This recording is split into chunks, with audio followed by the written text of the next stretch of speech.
pamatindi dyan, Atty. Claire. Okay? Sabi ni Saldico, wala daw siyang kinuhang pera. Diba? Wala siyang kinuhang pera kahit 5. Ngayon, mga kababayan, sobrang linis pala. Diba? Sobrang linis pala nitong si Saldico. Napakalinis pala ng pagkatao nitong si Saldico, mga kababayan. Biruin mo, sasabihin niya, kahit 5 duleng, kasi wala daw wala akong kinuha, sabi niya ganon, sa mga kita dyan sa insertion. Lahat na pupunta kay Pangulo at kay Speaker Romualdez. Naniniwala ba kayo, mga kababayan, na ikaw, gagawa ka ng kalokohan, tapos, kunwari lang ganito sa isang organisasyon or kaya gumagawa ng pagnanakaw, mga kababayan, ikaw magnanakaw ka, mag-i-insert ka na illegal dyan sa Bicam. Okay? Mag-i-insert ka ng illegal dyan sa Bicam. Tapos, mga kababayan, inutos lang sa'yo na wala kang pakinabang. Maniniwala kayo doon? Na wala daw siyang natanggap na kahit pisong duleng?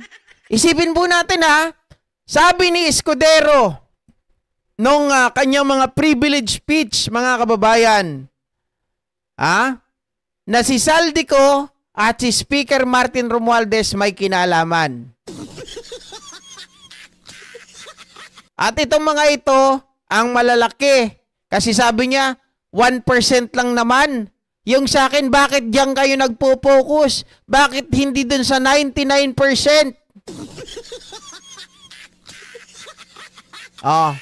Tapos, sasabihin, wala po akong natanggap. Lahat napunta kay PBBM at kay dating Speaker Martin Romualdez. Walang maniniwala sa'yo, gonggong. DDS lang ang maniniwala sa'yo na walang napunta sa'yo. Okay? Kasi ngayon, hero ka na ng mga DDS. Yung mga pinagsisigawan ng mga vlogger dun sa kabila, nako, yung mga nakaraan na galit sa'yo, na sinabi dapat yung mga anak mo, mga nepo baby, ay mahiya naman sila sa pinaggagawa nila, mahiya sila sa pinaggagawa mo, ngayon kakampi mo na sila. Ikaw daw ay hero, katumbas ni Jose Rizal at Andres Bonifacio.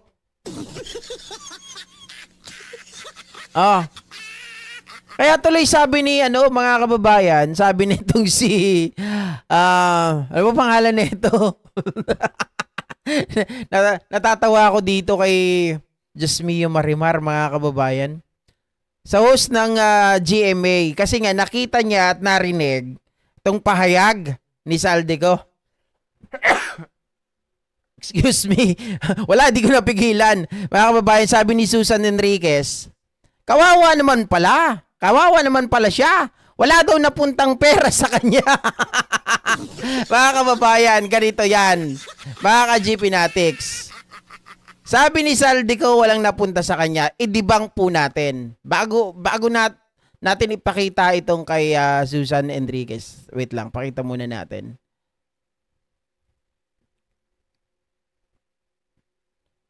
Di pala lumalabas kasi ang dami na nating rito.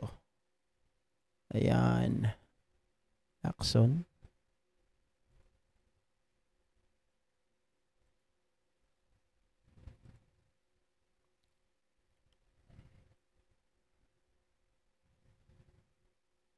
Wait guys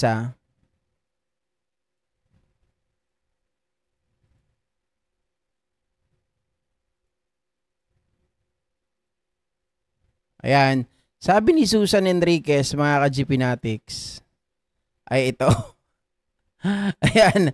Kawawa naman pala siya. Wala daw napuntang pera sa kanya.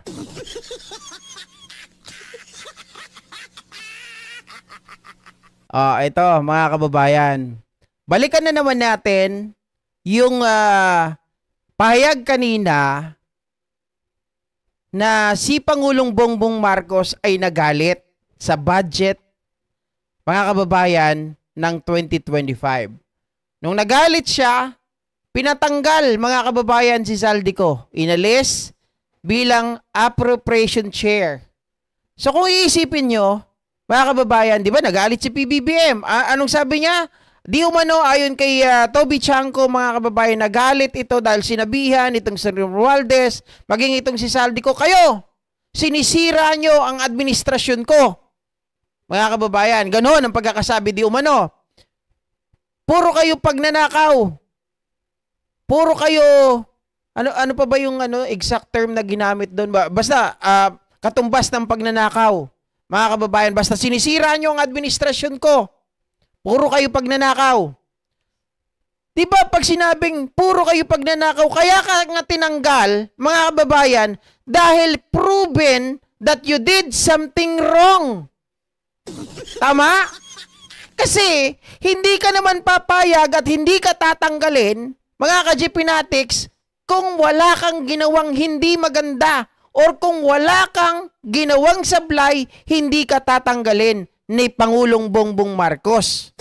Kasi, ganito yan. GP, pwede naman tanggalin siya na hindi siya umaalma. Ganito. Mga kababayan, kahit sinong tao, put yourself, okay? Put yourself in his shoe. Shoe ni Saldico. Papayag ba kayo na kayo ay tanggalin na wala po kayong ginagawang masama? Na wala kayong ginagawang pagnanakaw? Na wala kayong ginagawang mali? Kung mali lang, mga kababayan, kahit papano, tolerable pa yan eh. Di ba maaring ang mga tao, tayo naman ay nagkakamali talaga. 'Di ba? Pero kapag ikaw nakitaan na ng malaking pagkakamali, hindi na tolerable 'yun, mga kababayan. So siya po ay tinanggal. 'Di ba? Tinanggal kasi kung ako tatanggalin mo sa opisina, tatanggalin mo sa trabaho, sa pwesto, na wala naman akong kasalanan, aalma ako. Tama? Kahit kayo, aalma kayo. Sasabihin ninyo, bakit mo to ginagawa, Mr. President?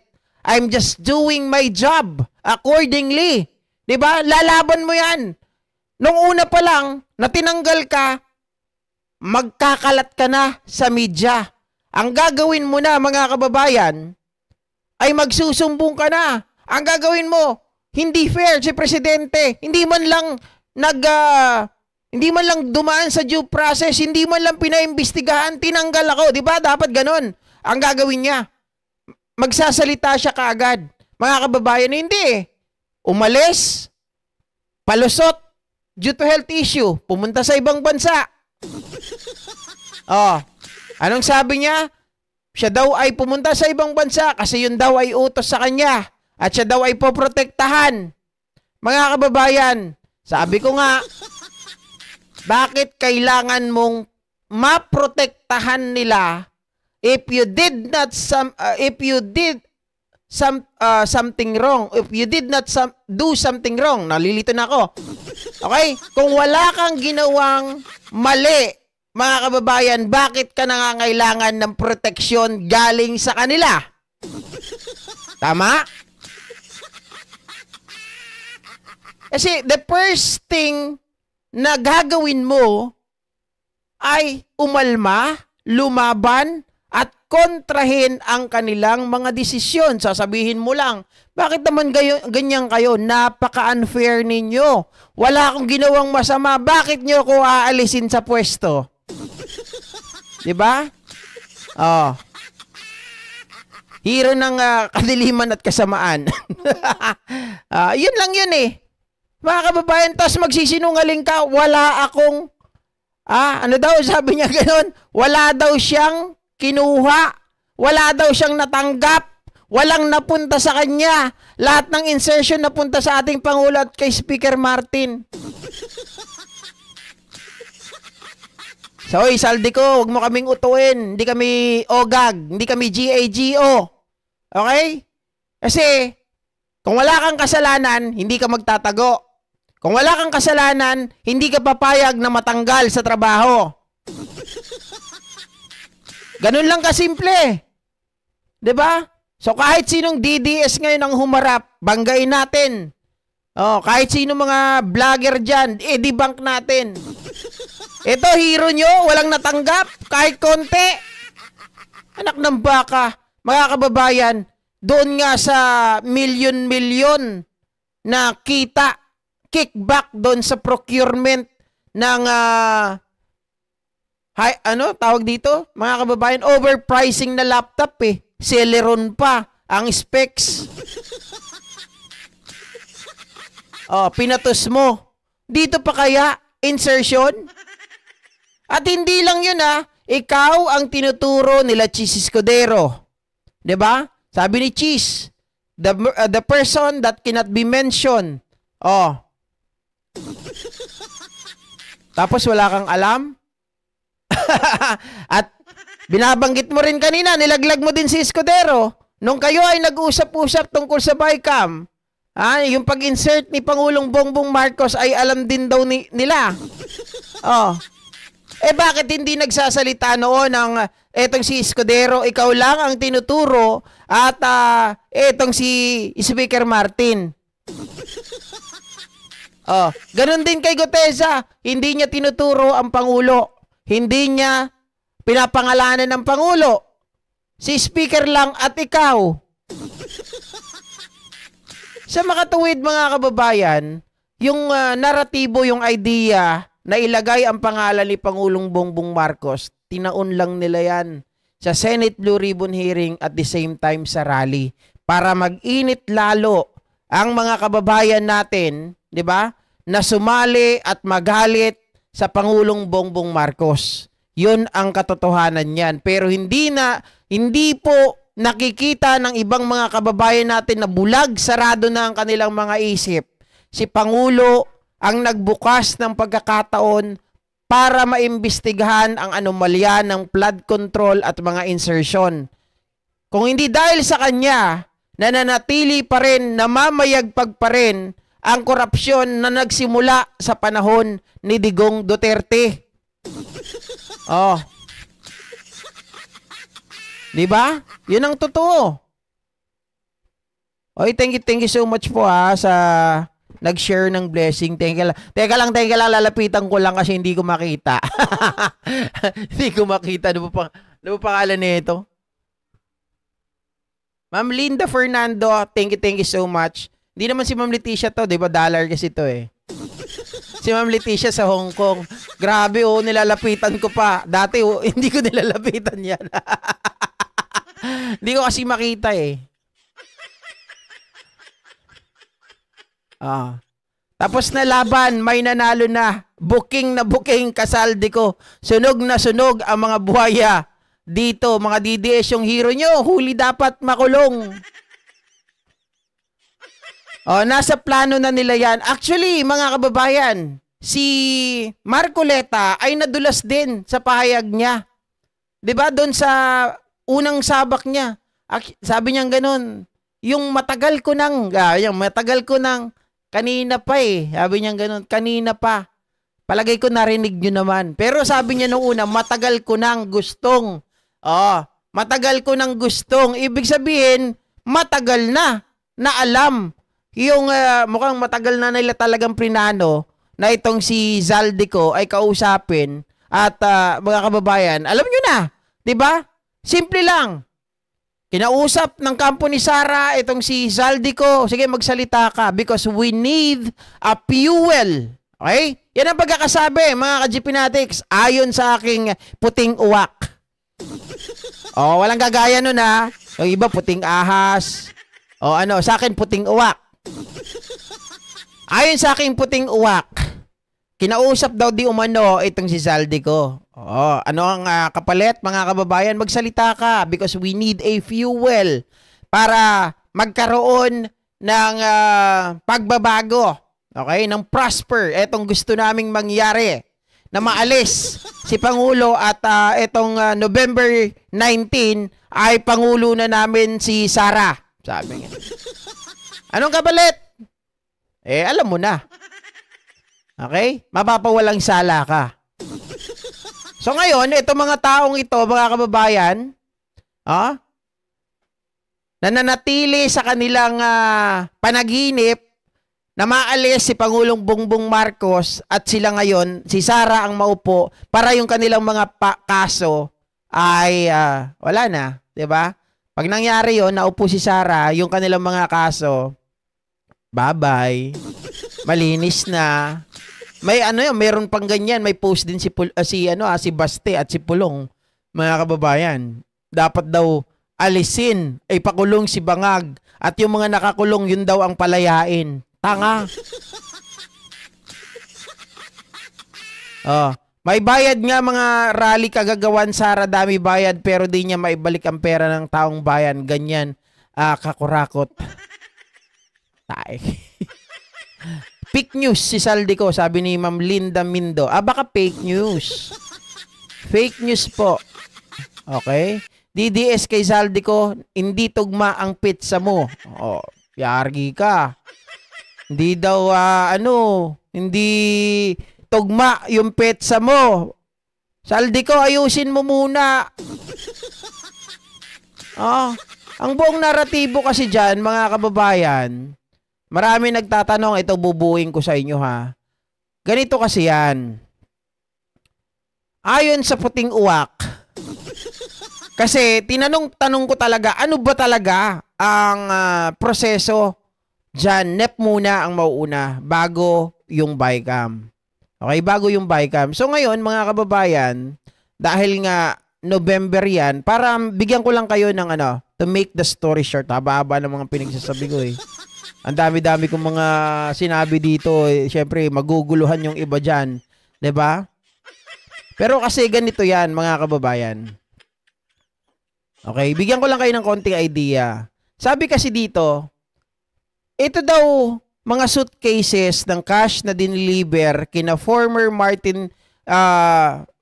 Speaker Martin Romualdez as President Bongbong Marcos. Sobrang katawa-tawa talaga, 'di ba? Ang script nila. Bakit? Tingnan nyo ang mga petsang sinabi.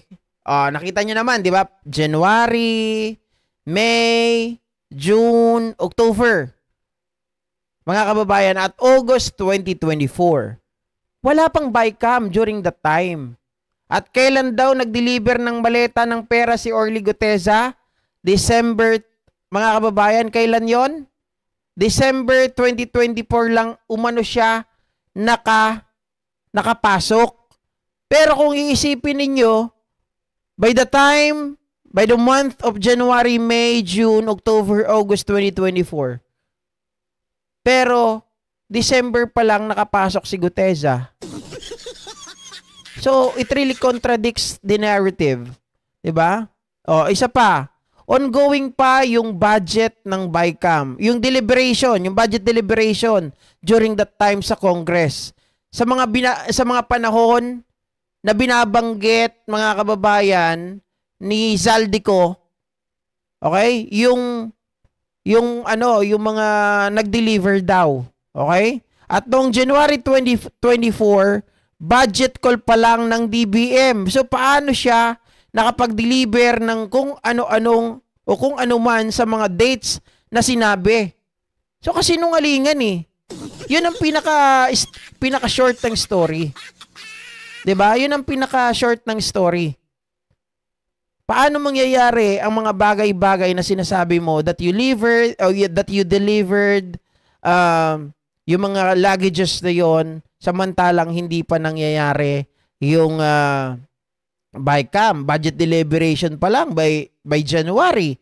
At isa pa, sabi ng mga DDS na nabasa ko at sa mga narinig ko, mga kababayan, meron daw talagang di ba, ayon daw dun sa Blue Ribbon Committee, ayon daw kila Henry Alcantara, meron daw talagang nagbabagsak, mga kababayan, ng advance. May mga sumusugal daw talaga. Yes, merong mga sumusugal, but would you believe na susugal sila ng 100 billion pesos? Meron ba silang 100 billion yung mga taong ito from DPWH? Meron silang 100 billion? Kung susugal sila, mga kababayan, pwedeng 500 million up to 1 billion. Pero 100 billion, I don't believe, mga kababayan, na makakapaglabas yung mga DPWH official o sabihin natin secretary or itong si Yusek Cabral, hindi yan makakapaglabas ng 100 billion. Tingnan nyo yung asset nila. Ganun ba kalaki yung mga pera ng mga to? Hindi, JP, baka tawag dito, mga kababayan, baka nagparty-partiyan sila, party dito, galing dito, pinagsama-sama. Mahirap pa rin buuin yung 100 billion. 'Di ba, mga kababayan, na galing lang sa cash advance, na dahil, hindi, ano lang yan kasi sumugal yung mga yan, na para sila ang pagbigyan ng mga project, anak ng baka. Mga kababayan, 100 billion, isusugal mo, maglalabas ka. Saan manggagaling? Kahit bunutin mo yung bulbul mo, pumuti na yan, diba? Hindi ka makakuha yung mga USEC na yan, mga ASEC na yan, mga secretary na yan. Palagay ko, hindi aabot ng 100 billion. Kasi sa pinakamayaman dito sa Pilipinas, mga kababayan, magkano lang yung asset nila Magkano lang yung kayamanan nila. Diba? Masyadong malaki yung 100 billion. Palagay ko yung 100 billion na yon, kahit magsama-sama itong mga ASEC, USEC, engineer na to, hindi sila makapag-provide ng 100 billion para ipauna nila, mga kababayan, doon sa mga di umano ay mayroong tinatawag na SOP.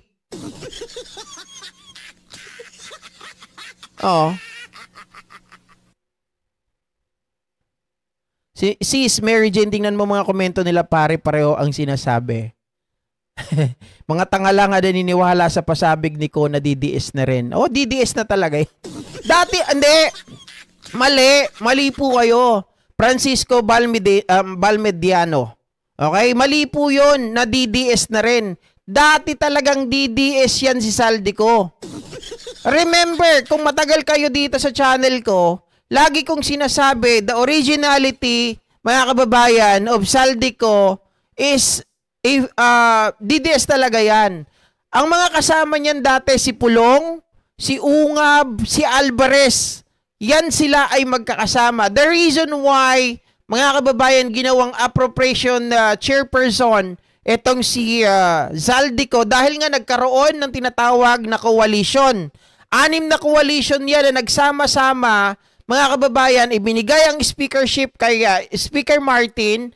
Yan yung unit team na naging itim. Tapos ang kasunduan nila, speakership kay Martin. Tapos appropriation, mga kababayan, kay Zaldico. Pero DDS yan. Yung coalition na yon, yun ay coalition ng 6 na coalition o 6 na partido, mga kababayan, na nagsama-sama para iupo si Martin. At in return, si Zaldico naman ang ilagay dyan sa appropriation, mga kababayan. Yan ang mga usapan noon. Okay? Meron silang ex-deal. Sige, ilalagay namin si Speaker Martin. Pero in return kailangan may favor din kami dyan. Ilagay nyo si Zaldico sa appropriation. Kaya dahil wala magawa, kahit ayaw ni Martin kay Zaldico, mga kababayan, hindi niya pwedeng gawin dahil yun ang kasunduan ng koalisyon. Okay? Si Zaldico ay original DDS. Kaya nga hindi yan pinangalanan ni Sara Duterte. If you still remember, Sara Duterte made a statement that they made an investigation as well, mga kababayan, and they found out yung procurement ng overpricing ng Celeron laptop. Merong kickback si Zaldico. Pero hindi pinangalanan na si Zaldico dahil, mga kababayan, damay ang tatay. Dahil si Zaldico at itong si Duterte, dating ganoon. Ayan.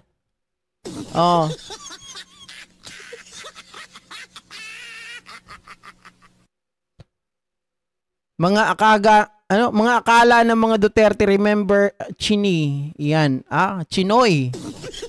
Isang plano. Nagkataong nabisto ang sindikato.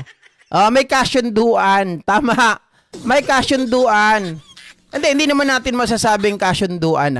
Maaring dala lang na malawak nating kaisipan yan. Pero, mga kababayan, sa coalition naman meron talagang, meron talaga silang kasunduan, literal. Hindi kasyunduan. May literal talaga na kasunduan. Na kapag nanalo yung coalition natin, nanalo si Pangulong Bongbong Marcos, syempre ang iupo niya yung pinsan niya, pero para naman hindi kami lugi, magkaroon din kami ng pwesto sa gobyerno. Ganoon ang usapan.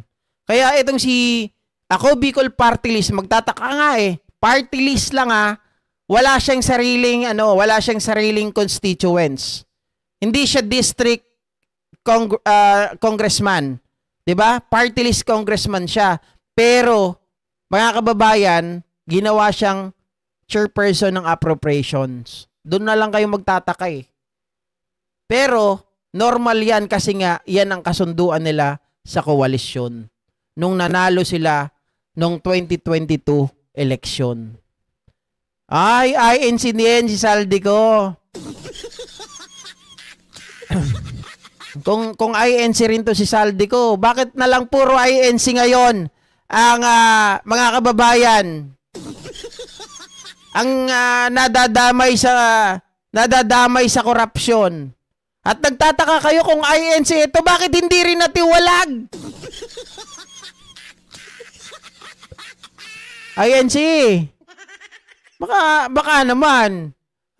Baka naman. Sa totoo lang ito, medyo biro lang pero bigyan natin ng konti ng laman. Ano ba to? Magkano ba binibigay ni Saldico? Bakit hindi nyo matanggal? Si Marcoleta, ano ba ang pakinabang nyo din dyan? Diba? Doon lang talaga Ay, grabe si Ma'am Mary Jane De Vera hindi nagpapahuli Salamat sa blessing, Mama Mary Jane De Vera. Ang aga niyan, Kitang-kita ko yan. Kitang-kita ko yan. Pag dilaw, hindi ko masyado nakikita. Pero pag ganito, kitang-kita ko. Nagiging mukhang pera na Hindi, nakakabuhay talaga yan, mga kababayan. Pero yung green, sabi nila sa malalabo mata, nung kami nasa call center, pinaalala sa akin ni JDB. Sabi niya, tumingin ka lagi sa green para luminaw mata mo. Sabi naman ni Sir Michael Pangan kagabi, sa chicks daw ako tumingin. INC ni Matalo, gahaman sa pera, sabi ni Den Zanon. GP sabi, bawal ang sinungaling sa... Kaya nga yun nga matitindi. Bawal sinungaling, bawal pumasok sa politika, pero ngayon, namamayagpag pa rin. Hindi, sasabihin GP, remember, hindi na congressman si Saldico. Nagka-problema. Hindi na siya congressman. Pero, eto, hindi kayo ang nagpatanggal, nagpatiwalag. Di ba? Hindi umalis si Saldico sa pwesto dahil pinatanggal nyo. Or dahil kayo ay nag-usap na, sige, umalis ka sa politika. Kung hindi ka alis sa politika, kami ang magtatanggal sa iyo bilang iglesia. Walang ganon. Umalis sa politika bilang kongresista, si ako Bicol Party List representative na noon ay representative ng ako Bicol Party List dahil ayaw niyang umuwi dito.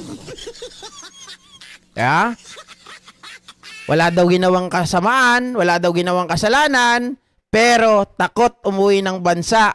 Kahit nga dun sa embahada, ayaw magpunta si Marcoleta, 18 years plus 6 years. Wow! Magkano kaya? Love you too, Ma'am Mary Jane De Vera. Thank you. Salamat ulit. Daming INC. Daming INC nga. INC means I need cash. para mas kailangan ko yung I need cash. Ang INC may komunista yan, obligado ang member magbigay ng butaw.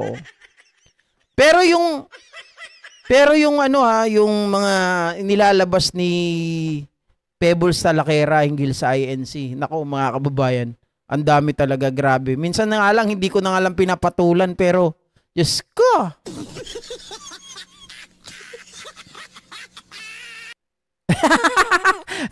Grabe naman. Ngayon lang yan, Ma'am Brenda Barton. GP, parang ikaw si Mamita Star. Her eyes is clear if the color is red. Hindi, green okay sa akin eh. Kayo naman? Binibiro ko lang kayo, baka mamaya seryosohin ninyo ha, porkit may nagpakulay na ganun kalaki, sabihin nyo luminaw yung mata ko. Hindi, mga kababayan, nagbibiro lang ako. Alam nyo naman, di naman ako, I am not after the, the pakulay, di ba? Hindi ako kagaya ng ano, kasi sa ads naman kumikita naman kami. Oo. Oy, magandang umaga, Boss Ador Birador ha. Malapit ang iyong kasal. Pupunta ba kami? Huwag ka na maligo, Winnie. Mas okay, natural na amoy. Ayoko mag-INC. INC means I need cash. Paumanhin po, hindi membership ko sa INC, sabi ni Bolinao. Pride ako sa TV. Oh! Ayun ha, at least may Hindi kasi, Bulinaw, may nagsabi lang, okay? Hindi ko naman yun pinatulan. Ang sabi ko, if ever, na INC siya, bakit hindi rin siya pinatanggal? 'Di ba? So, ibig sabihin, hindi lang si Marcoleta. Ganun lang naman, patanong naman po yon, okay? So, paglilinaw lang, nandyan naman po kayo, nakikinig kayo, at lahat naman tayo dito, ang opinion nyo po ay open dito sa channel natin, 'di ba? Oh. I know it's a joke. Okay? Ayon sa puting white QC INC na manalo ay blacklist daw sa USA, mga kaso yata sa USA. Ano to? Ayon sa puting white QC. Ansel Domingo, hindi ko maintindihan yan. Wala yung yumaman sa member ng INC, pero yung mga namamahala, yun ang yumayaman. Ayan, tinatanggi na ng INC si Saldico, lumang style na yan. Hindi. Ang maganda dito, sana yung mga nagsabi na INC si Saldico, mga kababayan, pakita nyo yung talaan. Okay? Ipakita nyo yung talaan o kaya picturean nyo na lang yung tarjeta niya. Okay? Picturean nyo yung tarjeta niya pag siya nagsasamba. Ayan. Pag totoo.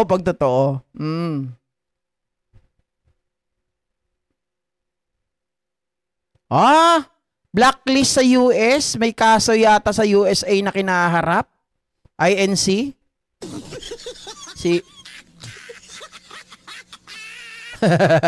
INC, I need cash, sabi ni Jocelyn para.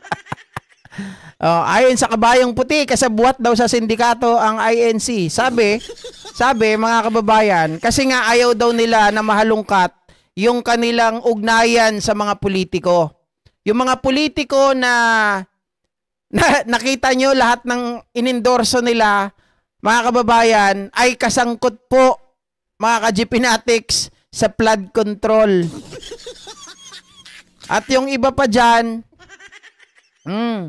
di umano ay nagbibigay ng pera, kung sino ang nagbibigay ng malaking pera, yun daw di umano ang iniendorso. At yun ang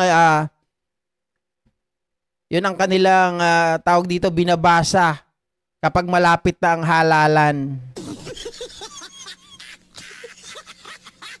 Boss GP, pag nagkamali ngayon ng INC, pag hinaluan ngayon ng politika, dapat tanggalin na sa VAT exemption. Ako, naniniwala ako na dapat, mga kababayan, kapag ang INC ay nanatili na, or pag nakialam talaga sila. Kasi ngayon, although nakikialam sila, pero hindi nila inaamin. 'Di ba? Pero sa atin, tingin natin nakikialam talaga sila.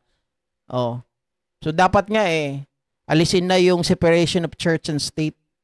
Dapat hindi na sila VAT exempted. 'Di ba?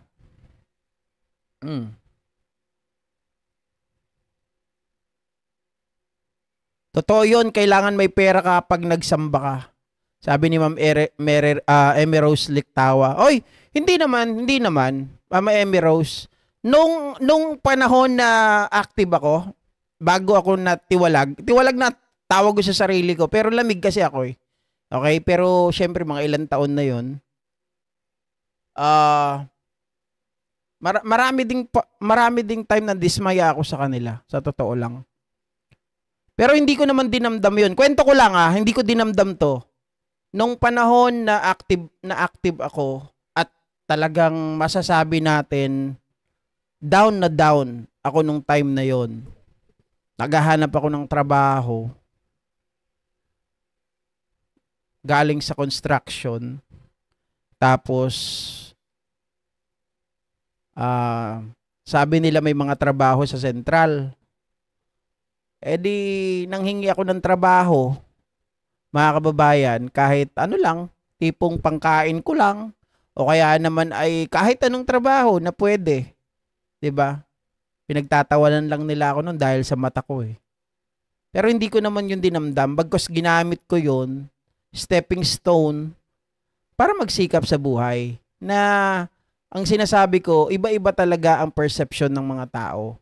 So, itinake ko siya as positive. Hindi ko siya tinake ng laban sa iglesia. Itinake ko siya na laban lang siguro dun sa mga kritisismo ng mga ibang mga tao na akala nila they are perfect, 'di ba? Pero sabi ko, hindi naman siguro lahat. Eh dumating yung pagkakataon na nagising yung kakayahan ko sa spiritual. Ayun. Dumating yung kailangan ko ng mamili. Kasi pa kami noon nagdebate pa kami. Sabi kong gano'n, naniniwala ba kayo sa kulam?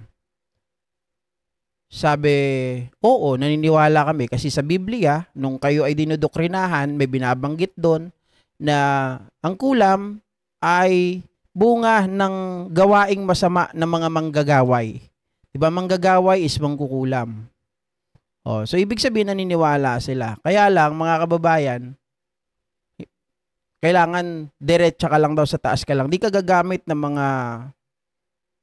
yung mga ginagamit ng mga albularyo. Bawal ka doon, bawal sa mga ribulto at kung saan-saan. Diba? Ay nung time na yon, dumating ako sa punto na may alam na ako pero marami na ako nakakalaban. Tapos yung mga anak ko, pinag-iinitan. Marami ako na-encounter kaya sa kayo sa Facebook sabihan ko kayo. Pero huwag kayong maging praning. Bilang pag-iingat lang din. Huwag niyong ilagay yung tunay niyong pangalan. Pwedeng baguhin niyo ng konti or yung petsa ng kapanganakan niyo, huwag niyong ilalagay sa Facebook. Bakit kanyo? Merong mga nag-aaral ng kaliwa. Tapos magtitrip yan para titingnan nila kung gumagana na yung pinag-aaralan nila. Magra-random check yan sa Facebook. Pag dumaan kayo doon at kayo na-tsempuhan, yari kayo. Hindi nyo alam. May sakit kayo, akala nyo pangkaraniwang sakit, yun pala may ginagawa na kayo ng ano. Yun din yung dahilan kung bakit ako po ay naging lamig sa Iglesia ni Cristo, mga kababayan. Dahil mas pinili ko na maglingkod. During that time, talagang ako po, marami na ako rin kahit paano natulungan. Hindi nga lang kilala bilang sa ganung trabaho. Dinala ko lang siya parang sarili ko, pamilya, mga kakilala, ganun. Hindi ako nagpapakilala na marunong. Pero kung sino yung mga nakikita ko na hindi nila alam, ano lang yun, sinisimplihan ko lang. Na hindi mo kailangan pumunta sa doktor. Awa ng Diyos, mga kababayan, sa gabay ng Panginoon, gumagaling naman. Pero malala na yung mga iba.